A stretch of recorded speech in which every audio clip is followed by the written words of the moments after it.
Praise the Lord, saints. It is good to be back in the house of the Lord this evening, or this afternoon. My dad got me this water bottle. He got me this college ring from the University of South Carolina, where I graduated from.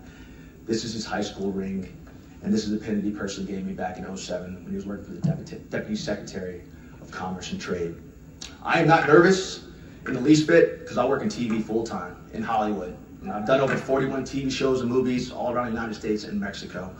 But I know I have limited time here, so I don't want to take up all that time.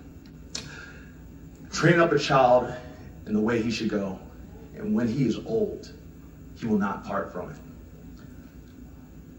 I am my father's twin. My brother might look like him, but I'm everything else. And it's not just my dad, it's my mother also who is in the house. And I would do as my dad would do right now. I want to thank my Uncle Bill. I want to thank my Aunt Joyce for how they have been here for us, my Aunt Shanice, my cousin Adrian, everybody from the Denmark family, my cousin Vivian in the back, my cousins over here. It's a lot of people to mention. My Uncle Ben, who came into town, my Aunt Rachel Glover, my Uncle Louis Glover, Austin, Tar Heel graduate, and Ashley, who came from Wake Forest, and everybody from Columbia and Denmark. My father was a great man, and he wasn't just your average dad. He was a really involved dad who loved Dave and I beyond belief. In fact, sometimes I would ask Dad, why do you show us so much love? And I don't think he really had an answer, but he would always do anything he could for us. And one of the lessons that I learned from him as an early man was the pageants. There was this older couple, a white Marine couple, that lived across the street from us. He was a World War II veteran. My parents used to always take us over there to spend time with the pageants. They were our third set of grandparents. And I remember on one Thanksgiving, they didn't have anything to eat. My dad went by, they were just sitting there, their own family members wouldn't show up. And my dad went out and bought them a turkey, food, and made them a whole entire meal, which he prepared for them and brought there. And that showed me a lot about my dad. Dad was also a coach. He was a great coach. We played sports. Dave and I were actually star athletes. You guys heard him talk for 45 minutes the other day. You heard all about how good he was at basketball, but I was a football star, and he was at all my games. I even walked on to University of South Carolina, which is a thing that I know not many people know. But in coaching, if you look at the names at the back of this program, all these young men, white, black, and every single color, came to see my dad from all across the United States. Because my dad wasn't just a coach to them, he was a father figure. And a lot of them didn't have father figures. In fact, Khalid Thompson, who wrote me, he said, your dad was the epitome of parental fathership. And that meant a lot to me because his father wasn't present because of certain circumstances that happened sometime in life. But my dad was there for him. He was there for Marcus White as well, whose dad wasn't involved. And Marcus told me the other day, he's like, man, your dad was just this father figure for me because my dad wasn't there. The reason Marcus is one of the reasons he's such a great man today, he said, is because of what my dad taught him. Also, Travis Hales, who is a boy that we took into our home, from the boys' home. They had given up on him in the school that we were in. He was a black kid, and in the school that we were in was mixed. But they had given up on him.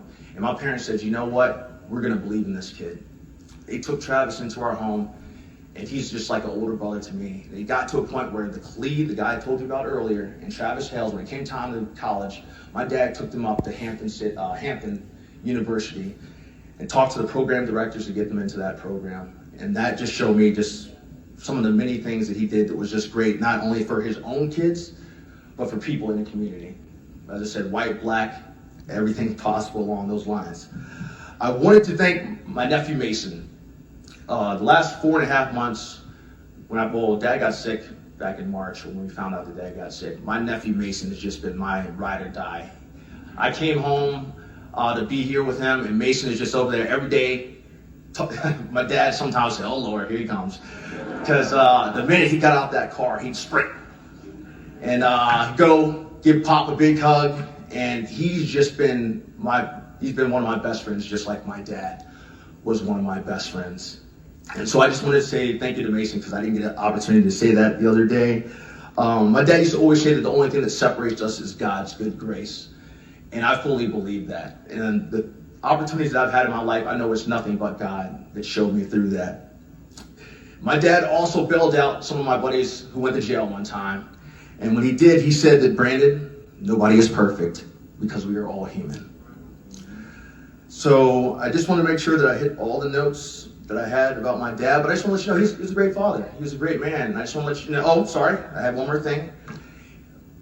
A picture today popped up when I was working in New York City, and my dad, I have it on my Facebook, my dad is walking with me in the airport, and he's laughing. And I want to thank my Aunt Joyce, because she is the reason that my career is where it is today, because she flew me all over the United States to get to my auditions, which is, Aunt Joyce, round of applause.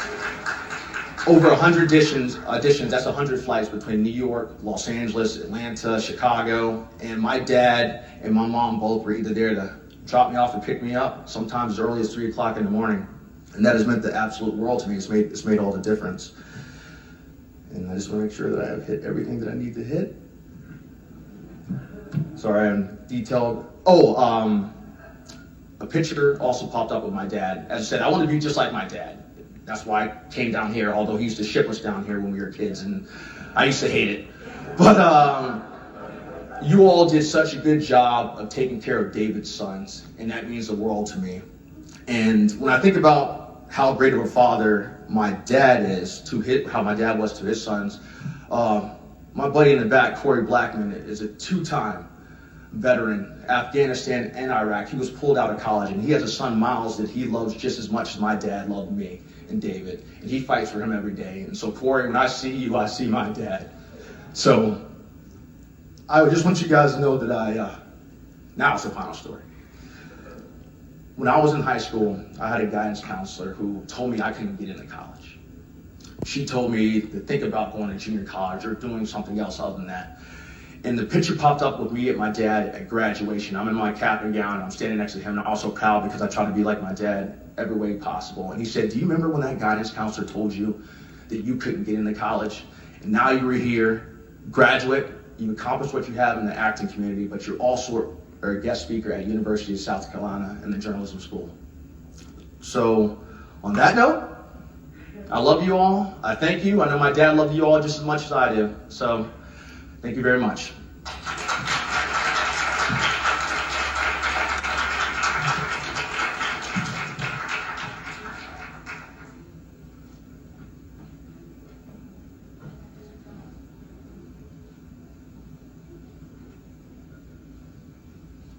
Brandon came up here, so I decided to come up here too.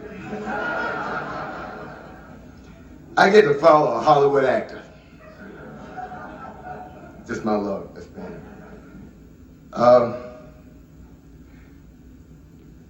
William called me this morning.